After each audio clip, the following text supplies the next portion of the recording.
Welcome to the Nutritious and Delicious podcast. I'm your host, Bethany, and I've been in the health and wellness space for over 17 years. As a previous health nurse and now a certified holistic nutritional consultant, I help clients with their hormone health, fertility, and family health. Join us on this journey as we connect with experts from around the globe, sharing insights and personal stories along the way. So today, I'm here with the amazing Cora and Liana. So welcome. Thank you. Thank you. The amazing. I like that.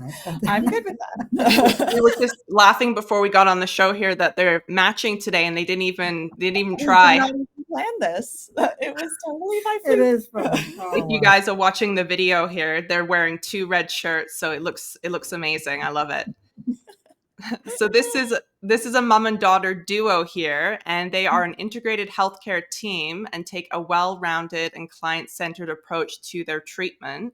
They specialize in the treatment and prevention of injury, pregnancy care, and postpartum recovery, trauma healing, and mind-body balancing. So I'm super excited to talk to both of you here today because our topic is all about emotional mindset and physical well-being for a successful pregnancy. So dealing with this, I kind of wanted to start with Liana first. So Liana, I just wanted to kind of ask you a little bit first, like, what is your role in the company and sort of what do you do? I'm the holistic practitioner here. What that means is I do nutritional consulting, intuitive counseling. I also do treatments in reflexology, aromatherapy, and combination of the treatments like Indian head massage, aromaflex. I think that's everything. Auricular therapy. Where you put your seeds. Auricular therapy, Oh, facial. Yeah, so there's quite a few treatments Wow. actually that kind of spun off the initial ones, and they've just been amazing. It just I've been doing this work for 35 years. How old are you, Cora? Yeah. We don't need to talk about Yeah, that. that's right. Well, it started shortly after she was born, is why that's how I remember. Or no, before she was born, actually. What's silly? But yeah, it just doesn't stop. Once you've opened that door, it's amazing. You've got the tools of everything there. Basically, you have it all covered. So I love that. I wanted to sort of focus on for yourself the emotional component because there's a lot of women out there that obviously are really struggling with the pregnancy and sort of dealing with anxiety and trauma. Like, how does that sort of play a role in women who are trying to conceive? That's an excellent question. And you cannot avoid, and especially you, Bethany, would know this, the emotions really are number one. Okay, that's first. And maybe a close second, if not a tie, would be the physical, meaning what are you eating? What aren't you eating? What are you drinking? What aren't you drinking? That's that kind of thing. And so little is said about that. Yeah. I find that so little is said about those two very, very important main factors. The emotions feed us, either feed us well or feed us negatively, either positively or negatively, which then leads you to the wrong foods or the right foods. Yes. I mean, I'm sure And most also of us. vice versa. Yes. Yeah. So you don't know what came first, the chicken or the egg, so to speak, right? But I noticed now I'm speaking very much from my own experience personally and with my clients. When I make an adjustment to their diet or suggest, I'm not a certified nutritionist, just a consultant. Consultant. When I make just some minor adjustments, the difference that they come back when I slept better, and because I slept better when I woke up, I felt better, and then the attitude is better. The whole day just becomes more positive for them, and that then leads them when their mood is better because maybe they slept better, because maybe they ate a little bit better, or vice versa. Yeah. It feeds itself either in a negative pattern or positive one. I hope I've answered the question. It is. It's like a feedback loop. So like you said, like if you kind of start out with a crummy diet, like, the way you eat, you're not really feeling good about yourself. First of all, you wake up and you're not kind of feeling sluggish and you kind of go into sort of that negative spiral and sort of the other way too. And can I add just one thing? This is very, very interesting. I always found it interesting 100 years ago, but notice when we're in a bad mood, how many of us crave a salad? No Carrots. one. Said no one. Exactly. How many of us, I gotta have that apple to feel better? No. Yeah. Chocolate, cake, candy, Comfort coffees. food. Yeah. Comfort food. And that's also something I touch on with them when they become moms, stop calling it comfort food. With my daughter, if I can share this with you, Bethany, Yeah. when she did something wrong when she was a baby, okay, we never had any candy in the house, any junk food ever. I would say, "Oh, mommy will give you an apple if you do this or that," or "Mommy will give you a celery." Yeah. And she would ask me that, "Mommy, will I get an apple if I do whatever?" Yeah. So it starts with you as a mom. It It starts does. with you there from the get-go. She does not eat candy. She has a little bit of junk food now and again, but believe me, it's nothing that even would tilt the scale at all. Do you know what I mean? Yeah. Like it really does work, Bethany. It starts from the beginning. That eating and emotion, boy, do they ever feed each other. No pun intended. Yeah. And the Well, feedback I get, sorry to interrupt. I was just saying the feedback I get is that they're like, oh, I was going to Liana to, maybe talk through some of my problems through intuitive counseling, which is great. And she does that as well. But then she'll say, okay, also, now that you've learned these meditation and breath work skills to kind of help you cope with the emotions, make sure you're drinking enough water. Make sure you're doing this. And then my clients are like, I didn't even think about that. And I'm all better in a week. And I'm like, there you go. Well, being a mom myself, I know how important that is because you are leading by example. So again, like I'm very lucky that I don't have very picky kids, but I've started them young. Like what you've talked about is, you know, like always healthy stuff first, like treats are kind of last, like, but it's not to sort of keep it out of there. With what you call a treat. Yes. Sorry, Bethany. What we call a treat now, that has to change. Yeah, I like to make a lot of homemade stuff for my kids as well. And same at home is like I'd rather have something that's nourishing for comfort food in terms of like real food, but make it into like energy balls or like a healthy smoothie that's satisfying. I love her. No, right. Great mom. Yes. So with the women, going back to sort of like the pregnancy and everything with kind of coming in to see you, women are struggling also with grief and loss and fear of loss with these pregnancies. How are you supporting them, with a healthy conception journey? Because a lot of them are coming in saying like, I've already lost a baby or I'm scared to lose. Like, how do you sort of deal with that with them? Initially, it probably would be with just counseling, the intuitive counseling right away. Nothing to suppress, nothing to hide. I don't want to think about that. I get that a lot. I'm trying not to think about that. No. Right. Actually, the exact opposite is best. No, it's there. It's sitting inside you. Let's talk about it. Let's get that out. And they realize like, wow, it's not as bad as I thought it was going to be by me talking about my miscarriage or my loss. Yeah. Or to face the bully, the fear bully. Yeah, exactly. Interesting. Yeah. And it sounds like it's something there's a commonality there for women that are coming in. Absolutely. And the reflexology, it could be followed by maybe a little meditation, visualization, if they choose, depending how they're doing, right? But treatments like reflexology, aromatherapy using particular essential oils are amazing in helping to calm and help to find peace, even a little bit, or even for a little while with the mom, where it doesn't seem so big, doesn't seem so traumatic. It really has been, the two together really, really work well, especially if they've had a loss. And it has to be done, I shouldn't say has to be, but I think you would agree, more regular. It can't be just once and done, not something like that. You just need to come maybe a couple more times, a few more times. I would recommend either treatment and aromatherapy or reflexology at least monthly, once a month. During their pregnancy, at least if you can do it twice a month, bonus. It's wonderful. Or even when you're trying to get pregnant. Oh, absolutely. Yeah. Sorry, that's what you were saying about absolutely trying to just keeps you more relaxed. It keeps the emotions, okay, like we were talking about earlier, from owning you. Right. You are bigger than the emotion. I like to actually have that visual. They don't own you anymore. You see them, you're there. Okay, fine. I see that you're there, but I'm still steady. I'm still strong. I'm still grounded. That's what we want to get to. Yeah. It seems like there's a lot of sort of tapes that are going on. I wanted to sort of ask you, like, what are some common tapes that you're hearing, first of all? The other thing I was going to mention was I also remember getting reflexology while I was pregnant with my first son, and the lady that was doing it for me, she's passed away now, but she was doing it on my feet, and I was maybe 6 or 7 months, but as soon as she touched my feet, it was weird. He like shifted, and I was like, whoa, like what was that? And like as soon as she pushed something on my foot, he moved, and she's like, I was just playing around with him or something. Yeah. And Yeah. it was really weird. So I definitely recommend getting some Yeah. reflexology and It some is relaxation. absolutely, it is amazing from a therapist point of view where I sit, especially when I'm doing the feet, I Hmm. see the stomach moving. I actually see this little ball inside the stomach's going to one end or Yeah. another, or it's adorable. I love it. Yeah, Yeah. it is still to me amazing. I've been doing it so many years. I still am amazed at this. Yeah. What happened. What are those common tapes that you're hearing from these ladies that are trying either to get pregnant or staying pregnant? Like, what are these fears that are coming up? Um, when you say common tapes, that means it's Like common. common things that people say. Oh, right. Yeah. Losing the baby. Right. Losing the baby. Yeah. Just, I hope I have a healthy baby. I hope I have a healthy pregnancy.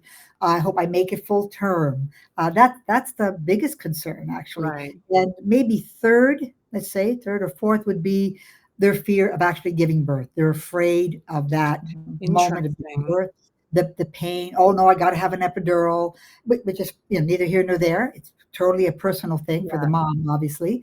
But yeah, those are the main. Hope it's a healthy baby. I hope it's okay. And every little new thing that they feel, is that normal? Is that okay? I didn't feel that before. Those kinds of things, especially with baby number one. Yeah. Yeah. Yeah. If I may very quickly, things that will trigger me to almost refer a client or send a client to Liana or counseling is when I hear moms say things like, I've miscarried X number of times. I feel like a failure. I can't breastfeed my baby. I'm having spotting. I don't feel like I'm in control of my pregnancy. What do I do about this? And as a physiotherapist, it's not 100% in my scope of practice to offer any sort of advice, but I can Right. always listen and I can help them kind of talk through it, but I can't give them any concrete advice on necessarily what to do about it. So I will call in the big guns. So. It sounds like there's this the commonality. What I was sort of hearing, I guess, with that is like there's this sort of sense that like they can't trust their body to do the right thing. Or they don't know. They have such a fear. Is this normal? I don't know if this is Yeah. normal. That's what it is, especially with their first baby. Yeah. If you remember, probably with you, Bethany, we didn't Yeah. every little thing like, gee, what is that? Is that normal? Is that okay? Unless you've been reading, unless you've been and even then, that's not always helpful because That's I get right. so many of these moms are like, do you know what that book said? It's telling me that I'm going to die. And it's the horror stories. Dr. Google gives them the worst information and Uh-huh. so convoluted. It's like, Yeah. you can either have the world's greatest pregnancy or you'll die tomorrow. Like, Yeah. oh Yeah. my gosh. So if Yeah. you're really just trying to tell them what the range of normal is, Yeah. if there's really serious concerns, you send them back to their primary care provider. But in the meantime, most of it is just reducing the anxieties. And the treatments, if I can add to that, do go so far for that, Bethany. It's amazing. A Yeah. reflexology treatment or an aromatherapy treatment. Sometimes I recommend probably more reflexology because very little movement. With the aromatherapy, if it's full body, they have to turn over and all of that. But the oils and all that are wonderful. But reflexology, they can just stay in one position, right? Work their feet, their hands, their head if they like, but Mhm. especially the feet. The difference in them when they get off the table is amazing. How they've come in and the problem is this big. When they leave, it's this big. You know what Smaller. I mean? Yes. Nothing changed other than me working on them and calming their nervous system. Basically, just calming their nervous system. And suddenly, oh, it's not so bad. Suddenly, that fear doesn't own them anymore. They can now just look at it being above it. If that makes sense. Right. Not to mention what it does physically. How it prepares the woman's body, mom's body, for this baby. When you have it on a regular, if you can have the treatments on a regular basis, especially, yeah. That's definitely a great physical way of sort of helping calm the nervous system down. The reflexology is great and the aromatherapy. In terms of sort of their stress and their mindset and having more of like a positive experience, what would be some sort of words of wisdom that you would encourage to women in terms of like their mental state? Yeah, like the intuitive counseling. Yeah, yeah. Having them talk. Having them talk, this is what happened to my mother, and I heard about this, and I can't seem to get this out of my mind. And then I ask a lot of questions if I can. Otherwise, some of them just need to talk while I'm doing the treatment. Or I will add a few things. Well, have you tried, drinking spearmint tea? Or have you tried maybe just one warmed glass or one glass of warm goat's milk kind of thing? Yeah. Or you'll say to me all the time, Yeah. because I have anxieties about different things in life, and I'll just be like, Mom, this is how I'm feeling, blah, blah, blah. And she'll say something like, okay, what else? How else do you feel? And she just keeps me talking until eventually I get to the point where I'm making myself laugh for how silly I sound with these fears. Like, okay, what happens if you do experience a little bit of spotting? Okay, well, I go to the hospital. Okay, and then they tell you everything's fine. Okay, well, then I panic more at home by myself, and then you just kind of talk yourself into the state of where you're not the issue anymore. You've kind of talked yourself around it, so you're looking at it, and then you're like, oh, that is weird. It's not a big deal anymore because you're not holding it so dearly. You're actually outside of it now. And when they can hear themselves, sorry, Bethany, go ahead. When they can hear themselves and be allowed, like in my room, it's very safe. I also remind them of that. This is a very safe place. Nothing's going to be said to anybody. It's very confidential. Doesn't matter if you tell me the color of your shoes. I will not be passing that on to anybody. I want them, when they can really feel, oh, I can open up and she won't think I'm nuts. I can feel that from some of them. Got to watch how I say, because she's going to think I'm crazy, or she'll think I'm going to be a bad mom. I can feel all these things. So by asking questions, I'm encouraging them, no, get it out. Get out whatever the fear might be that you think is silly or you think is serious. It is just that alone, having someone listen without judgment even. Just listen to them without judgment is amazing, while doing a treatment especially. It's quite I think that's very powerful that you do that, because I think when people sort of keep those secrets, I guess, for themselves, like that fear in those tapes, it kind of feeds it. And when you're alone in those thoughts, and it's usually at nighttime, people are Dr. Google, like looking at their phone going, oh, like, is this normal, that normal, everything else. I think that's where the fear creeps in, and then it affects your sleep. And then you feel like, you want to wake up your partner and be like, are you feeling the same way too? Like I am. But it's such, I think the mindset and the stress and everything like that, I think it's really, really key to work on that, because I see that so many times listening to people and like the verbiage that comes in of the tapes. And like you mentioned before, kind of, it's like the not trusting of the body to do the right thing. And I think we've sort of changed in society a little bit, that we've sort of, I guess, the natural ways of doing things, sometimes we kind of give it over to other people. Always. We've been told that, Bethany. We've been told that from the beginning. Who made you the authority? What do you mean thinking for yourself? You got to go to the doctor. You've got to ask so-and-so and so-and-so. I mean, to ask there's a place for those people. Of course. But you don't have to default to looking outside all the time. Of course. Yeah. I'll give you an example. I with my first son, I used to be a nurse and everything. So I did the whole like medical route and everything with the pregnancy, labor and everything like that. And it was such a different experience from the second time around. The first time around, because I think it was my first, I had that notion, like you said, Liana, is that you're sort of taught that like, well, I don't trust in my body, so therefore I need to look to the outside. And I remember being in the labor ward and saying to everybody while I was in pain, like, is this normal? Like, does everyone else feel this? And I was kind of having this moment where I was like, no one else is experiencing this but me. And I thought I was going insane, but I was actually fine. I ended up having an epidural, and then things went downhill and almost ended up in an emergency C-section, which I didn't, thankfully. Oh, I'm sorry. But ouch. The second time around was completely different. I actually retrained myself, told myself while I was pregnant that I could do this. I physically, my body is actually capable of doing this. And I ended up having a doula, midwife, and I did it at the hospital with nothing, no drugs, nothing, not even Tylenol. Wonderful. And I had him naturally. And I remember just the tapes were so different. And I think that's kind of the experience of being pregnant, especially if you've lost babies and things like that as well, is that telling yourself that you can do it. Because I think when you start sort of holding those tapes in, that's where sort of the fear and the mindset and the stress really comes in. And you're probably seeing that when you're doing these treatments on ladies. Oh yeah. And also I remind women, I go back to very, very basic stuff. This has been happening since the beginning of man. Yeah. People it's the first thing we ever did. That's right. People have I trust it though, Exactly. If you take a moment, just think about that alone, since the beginning of man. So the body must be knowing something. Shoppers Drug Mart didn't exist 3 billion years ago. Dr. Scholl or whatever wasn't, somehow the body knew what to do. And now I think because we're trying to control so much, Yeah. that's It where we've brings lost the more balance. anxiety now. Exactly. That's where we've lost the balance. Some control, yeah, but you got to learn where. I mean, I don't control my breathing. I know my body breathes because it needs to Mhm. breathe. I don't tell my heart when to pump. So we Right. can sort of take that a little bit further into other areas, especially the mind. And especially lower risk pregnancies do not need to be a medicalized process. And a miscarriage is not a fault. No, Like it's so Right. many women feel Yeah. less Yeah. successful as women if they have a miscarriage. Yeah. We are primates. Yeah. Primates are able to recognize this pregnancy is not viable. I'm going to remove this. And it does it automatically because it knows the pregnancy is not Yeah. going to be healthy. That's It's right. going to hurt the host, mom, or baby. That's right. So it's like, Right. out we Yeah. go. Yeah. But I always tell my moms, if you have a miscarriage, as soon as the birth material has stopped, or has released and bleeding has stopped, get busy. You're very, very ready to be fertile in that first month after a miscarriage.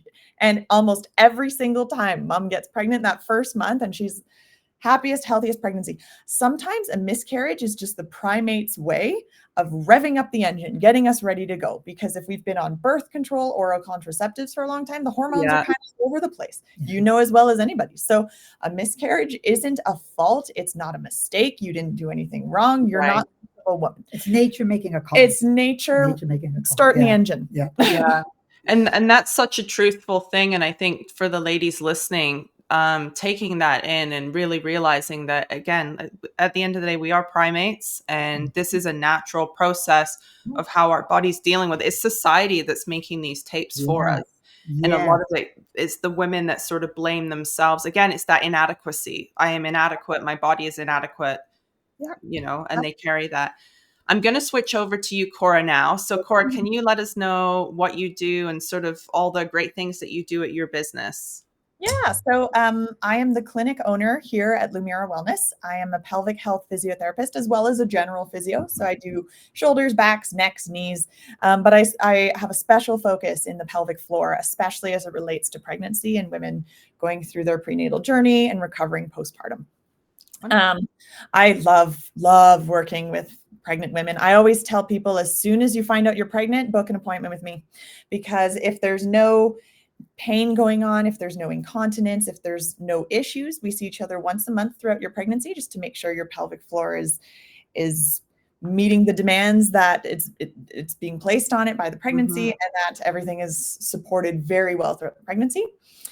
Specifically for women in the prenatal phase, especially new moms or first-time moms, I will recommend learning certain exercises at certain points of gestation. So at 20 weeks, we learn certain exercises. At 36 weeks, I recommend mom and partner, or whoever she plans on having with her in the birth room, come in and we literally practice having a baby. We learn all the available labor positions that usually blows people's minds. I'm supposed to be on my back with my legs up in stirrups. It's actually the worst position to be in. No, it By the way. doesn't feel natural. I can tell you that for sure from experience. That's one of the worst positions to be in. I usually say this is for emergency purposes only. Otherwise, you want to be up and moving. You want to not be bedridden as much as possible. Of course, there's extenuating circumstances, but it's absolutely safe to have prenatal pelvic floor physiotherapy, so long as you're allowed to have internal work done. Your primary care provider, midwife, or doctor will tell their moms, oh, you are not allowed to have sex. You have to be, no one's allowed to visit the vaginal canal, in which case then we don't do internal work. We just do external. Okay. But yeah, tons of prenatal options, and moms usually walk away feeling so much more empowered, knowing what to expect in their labors and deliveries. And then they come out of it and they're like, oh, it was so much better than I thought it was going to be. Or it was rough. And then they say, but I actually am feeling better than I thought I would this soon. And the recoveries tend to be so much faster because they already have the tools prenatally that they can then apply postpartum. Right. So, yeah. Do you find that you see more clients like first time babies or like after they've kind of already experienced something? I would say it's a good 50-50. So, yeah, when I see second time and third time moms, they're coming to see me because they're like, I didn't like the first time. I want to do it better the second time. Right. Or they come to see me and they're like, I loved my pelvic floor physio, but she moved away and I need a new one. And I'm like, oh, okay, perfect. And first time moms, I see them too, because they're like, I want to have the best pregnancy of all time. So, and they want to make sure that their body is well supported. There's some fear around how the body's going to change and what they're going to feel like. And is this normal? What's happening? Oh my God, what's going on? I got you. Yeah, exactly. It's a lot to experience. And I'd like to kind of dive into this one too, having pregnancies myself and understanding and feeling the pelvis change. So when it comes to pelvic health, what are some of the like physical changes that women experience during this pregnancy that could affect their labor and delivery? What are some issues that you see? Yeah, well, I wouldn't even say issues. I would say they're natural things that happen. So there's relaxin, which is a hormone that actually causes our joints to kind of, soften a little bit. Our ligaments aren't quite so rigid. So then there's a little bit of separation in the pelvis. The bones open up a bit to fit a baby through. Yeah. And this can cause pain because then the muscles around those joints go, oh my God, batten down the hatches. We're separating. This is going to be an injury. And sometimes even just telling mom that you're not actually injured, these weird little pains that you're feeling are your muscles having a temporary freak out. Yeah. And we're going to teach them that you're still supported, you're still stable. I wouldn't say go into crazy deep yoga stretching all day, every day, but you're not going to fall apart just getting up from a chair. Right. So kind of removing that fear of movement from them helps. That's one major change that I see. Lots of softening in the joints. It is a little bit easier to injure yourself, so you definitely want to make sure you modify activities accordingly. This is not the time to start training for an Ironman marathon or whatever. Yes. I've had some stuff. I thought, what? Like she wanted to do what? Yeah. Some women were like, I really want to run the Ironman marathon next year, but it's going to be before my due date. And I'm like, can we do the year after, please? Yeah. Through this. Oh my goodness. Yeah, I remember that relaxin hormone pretty well. I had that one where I think it was overly done, and I think you would know the issue is that getting out of the car, putting pants on was like my legs were spaghetti strands, and I thought my hips were going to fall apart. Yeah. And they won't. That's the thing. You have to remind moms they're not going to fall apart, but also we don't need to be breakdancing right now. So you don't need to be poking that here. Another major change that I see, and this happens in 100% of pregnant women who make it to, full term or whatnot, a diastasis. So this is where the abs, the 6-pack abs, there's 3 on this side, 3 on this side. Even if they're not defined, they're there. Yeah. They separate. They're supposed to separate, and the structure between them stretches to accommodate another human being inside that body. So they're always like, I don't want a diastasis. And I'm like, well, good news, bad news. You have one, and we're going to fix it. So, but we fix it after baby's out. I don't even bother looking at it until mom is 9 weeks postpartum, because there's going to be a lot of natural healing that happens in the first few months or first couple of months postpartum. And then once they're 9 weeks, then we're starting, okay, let's build our core. Let's build it properly. Please don't just start doing sit-ups and crunches 2 seconds after your child is out. Okay. Right. These are things that I find with a lot of moms, especially athletes. No offense to any athletes who are listening. It is very difficult to dial y'all back. Yeah, I get it. I do it. Yes. You have to grab the reins and be like, please. Yeah. The 2 years that you are recovering from pregnancy is a drop in the bucket for your overall life. You can get back to all your sports, I promise you. But if you do too much too soon, that's when injury happens. That's when you don't recover well. That's when you're seeing a pelvic physio for the rest of your life. And it takes you longer to get back to the sport you want to get to. Exactly. Right. Half the time. Yeah. And I've had these conversations. Like I had this one patient who was very adamant about getting back into her routine, and I tried to dial her back. She did not like that. I didn't see her again, and I was like, okay, well, Godspeed and good luck. But I mean, this is where you really do have to tell your clients and educate them properly that you will get back. I'm not against you. We're going to get back to it, but you just have to do it at the right time. Can I make one comment? Oh, sorry, Bethany, you were going to say something. No, I was just going to say that it's that push culture of trying to get back into the skinny jeans, like after you've had a baby. I totally get it. Like I had to have a proper trainer after my second one to help me understand what was the right technique, because like you said, you could injure yourself. And I saw people do the same thing where they basically had to get like surgery afterwards because yeah, they basically had too big of a gap there. Or they hemorrhage more, or they bust open the uterine artery and then they're rushed to the hospital. I'm like, did you really need to do the Ironman today? Yeah, exactly. Go ahead, I just want to add one thing. This is really important that we forget. During this time, while these let's say these athletic moms are, considering, oh, I want to get back into my skinny jeans right after.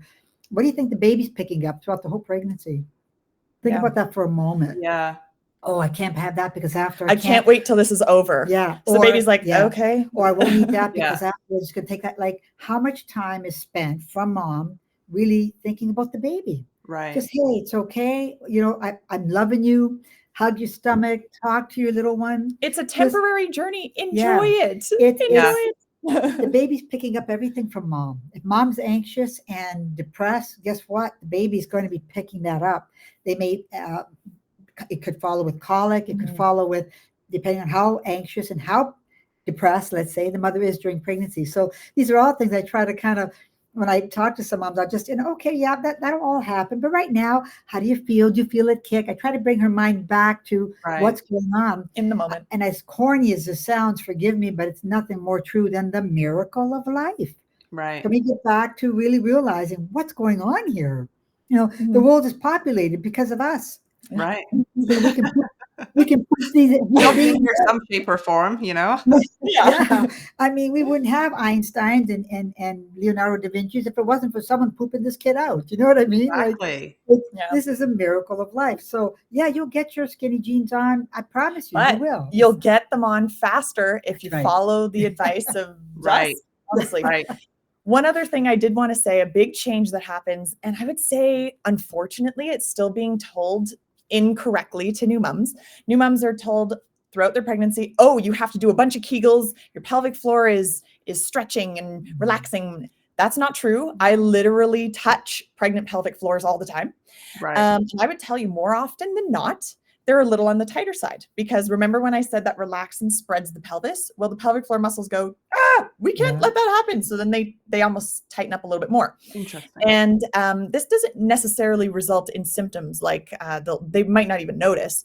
So I'll go in there and I'll be like, okay, it's a little tight in here. Very normal during pregnancy. All we need to do is almost reverse Kegel exercises to learn how to open and relax. Easier birth. Exactly. And these breathing exercises are used in labor as well. So if you practice them prenatally, they become your default when pain hits. And that's perfect.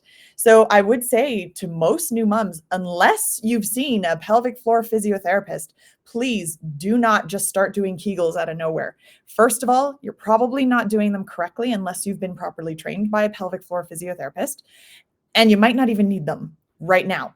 There's something that can kick in postpartum, and you can learn them briefly in the prenatal phase, but you might need to be focusing more on relaxing and stretching and opening, less so on contracting and strengthening. Mm-hmm.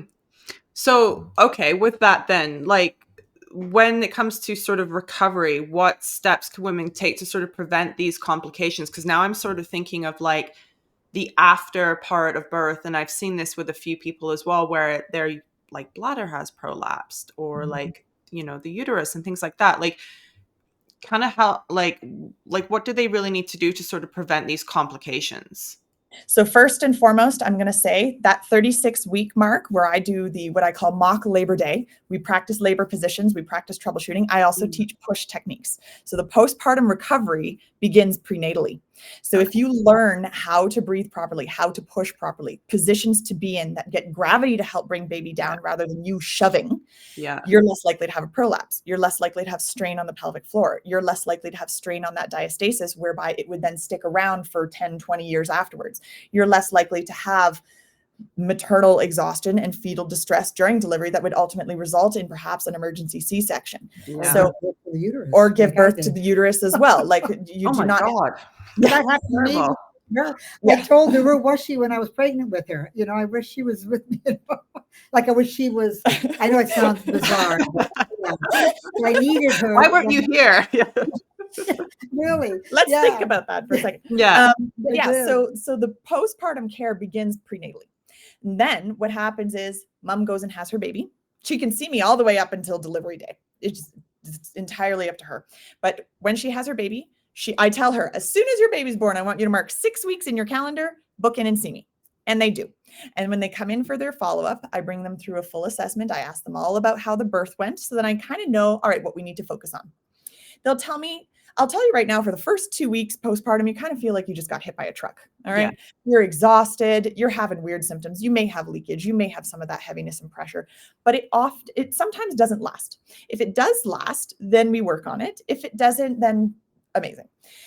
The prenatal exercises that I will give them can also be used immediately postpartum. So they have tools at home to help them out for the first 2 weeks. Mm-hmm. I often tell people as well, week number 1, try to stay in bed as much as possible. Week number 2 postpartum, try to stay in the home as much as possible. Week number 3, stay a block away from home as much as possible. The most active you're getting is maybe a 20-minute walk starting week 4. Right. Otherwise, you're focusing on getting into the rhythm of motherhood. You're focusing on getting your sleep. You're focusing on healing. Mm-hmm. We do not need to hit the gym 3 days postpartum. When I hear that, my skin crawls. I feel my organs shut down, and it breaks my heart because I know that mom is going to suffer down the line. And it's true every time. So definitely don't rush getting back. And doesn't it interrupt with nursing as well? It can interrupt with breastfeeding. It interrupts with all kinds of things. And these moms then report to me that babies are having trouble sleeping, and probably because there's maybe, I don't know, it's not my scope of practice. This is just a guess, but maybe there's more adrenaline in the breast milk. Who knows? Or it goes sour. Goes sour. They're anxietized or rushed. Or it goes a little sour, and the baby doesn't do well with sour. Exactly. So of 6 weeks postpartum, we have their first follow-up. We start getting the pelvic floor back with simple breathing exercises, very light activities. And then we can talk about, okay, what does it look like getting back into intercourse with your partner? What does it look like getting into a little bit more activity? How to do that very, very gently. We'll do maybe restorative yoga or yin yoga, or we'll do just light walking programs, swimming, light biking, very light seated weights for the upper body and lower body, that sort of thing. So light. We can always add on. We can't take away once we've done too much. So that's why we very much just dip our toes into the water. Then they might follow up with me every few weeks until they're starting to feel like I'm ready for more exercises. And then I progress my breathing exercises to be a little bit more challenging, and so on and so forth as they get more confident. And we see how things go. Around 9 to 12 weeks postpartum, we assess what the tummy looks like. Is there a diastasis that's still there? If there is, we just need to build the core more. That's our best treatment at this time for a diastasis. If we have prolapse symptoms, what does that care look like? And it might just be more strengthening for the pelvic floor. Now here, I also offer the Emsella chair, and this is a new piece of technology that's kind of getting more buzz out there. It's completely non-invasive. You sit on the chair, fully clothed, in a certain position that helps to activate the pelvic floor through electromagnetic frequencies and pulses. So what it does is it helps to go into the body about 10 centimeters to activate the pelvic floor muscles, according to a treatment program that research has found to be highly successful. This is another way to help strengthen the pelvic floor. And when used in combination with physio, not necessarily by itself, but when used in combination with physio, it can be extremely beneficial. So I'm seeing excellent success rates when patients have their exercises to then take home, but also have the support of the chair here in clinic. So really if they're excellent feedback. So moms can get rid of the incontinence. They can get rid of the extreme urgency. As soon as they have to pee, they don't have to run to the bathroom anymore. They can get there gradually. So it's all about building their bodies back into their new lives, gradually, gently, little by little. And for athletes, sometimes it's hard to convince them, please, even though oxytocin is flowing through your system and you feel amazing, we do not want to rush things because we're feeling so good. We want to take it slow.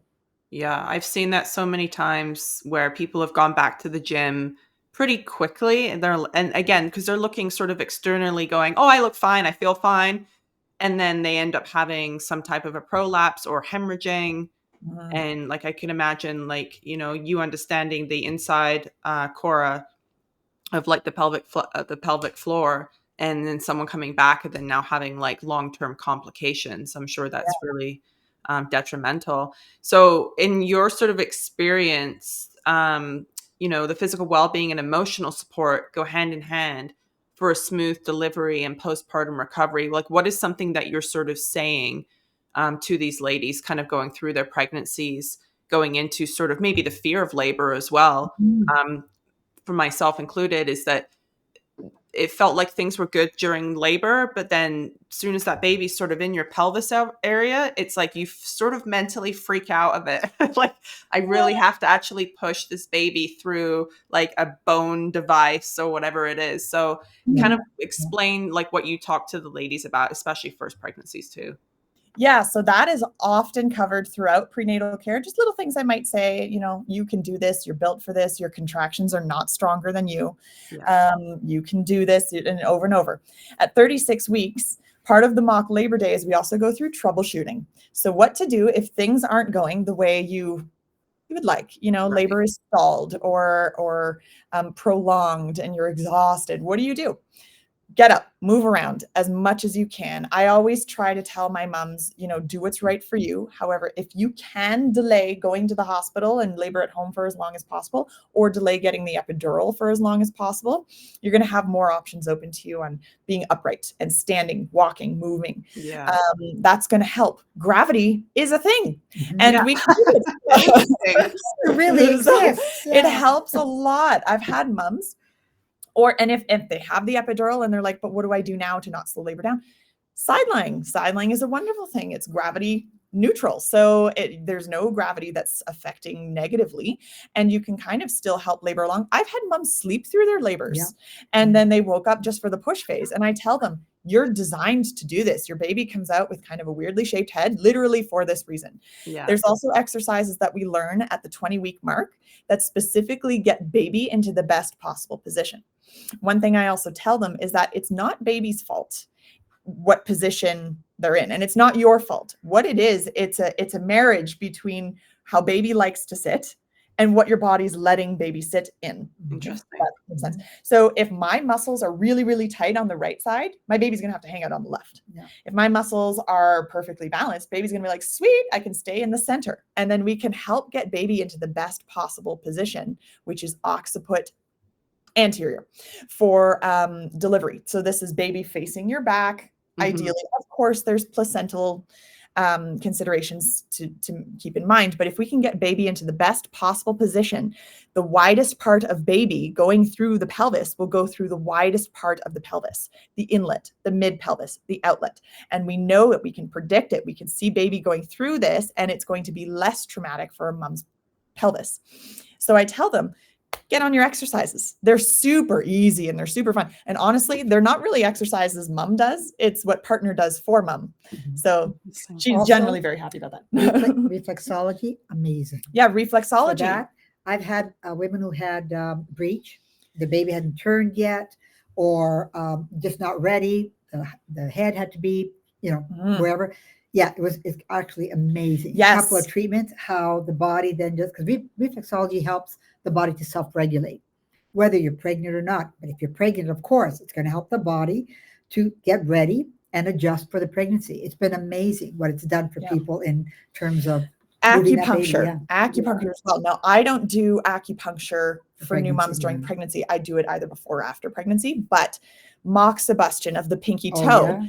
bladder 67 for those who are familiar with acupuncture, help turn a breech baby. There's exercises I literally teach mom at 20 weeks. Do this 8 times a day if you find out that baby is breech. If baby is not breech, you never need to do this exercise. You just keep it in your back pocket if you ever need it. But otherwise, do it 8 times a day. It helps to flip a breech baby, and it is very, very successful. Yeah. So, but the thing is, a lot of times moms get a little bit nervous. They're like, oh, but I don't know. I don't know if I should do this exercise, but midwives are on board with it. Doctors are on board with it. They're like, go do the exercise. So just know that everything that I would teach, and hopefully any other pelvic physio would teach, is safe during pregnancy.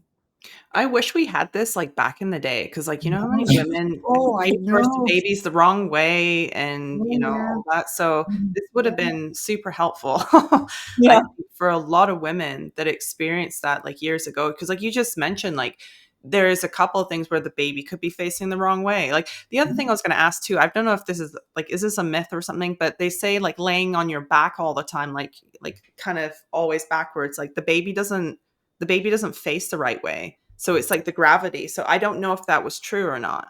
I have to say, I'm not sure. What I do know when it comes to positioning, there's a great app for this. It's called Rost Moves Mamas. That's spelled ROST Moves Mamas. And it gives little tips on what to do, do's and don'ts, how to lay down in bed, how not to lay down in bed, how to sit on a couch, how not to sit on a couch, how to get out of bed, how not to get out of bed. You know, it's such an easy app. And I just downloaded it because I love to have it on hand for my clients.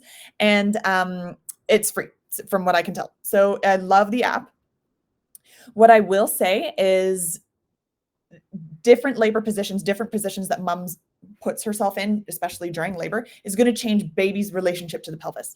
So in that app, as well as what I've been taught in my courses, side lying is ideal. If you can, like if mom is feeling just absolutely pooped, doesn't want to get up and walk around, I will tell her, go to the left side lying, prop yourself up properly with pillows, take a nap. If you want to get a little bit more gravity influence, raise the head of the bed.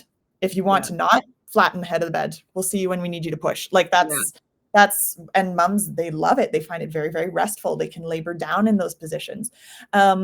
But yeah, so it just changing positions. Don't necessarily feel like you have to pick one position for your entire labor. You might pick one position for pushing.